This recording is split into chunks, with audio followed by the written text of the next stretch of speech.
Hi, I'm Ginny Baker. I've been working and playing with polymer clay for about 30 years now.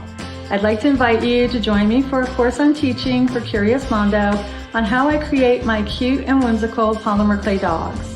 I'll show you how I break things down into basic shapes to sculpt adorable dogs in a variety of breeds and poses.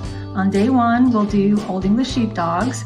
First, I'll show how I create the head and the neck of the dog, and then we'll create this cute play bow pose. On day two, we'll create Yorkshire Terriers, first again with the head and the neck of the breed, and then in this standing pose.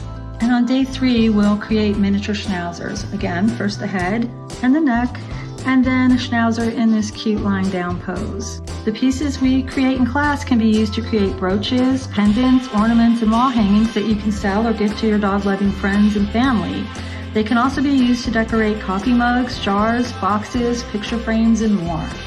I hope you'll come join me at CuriousMondo.com.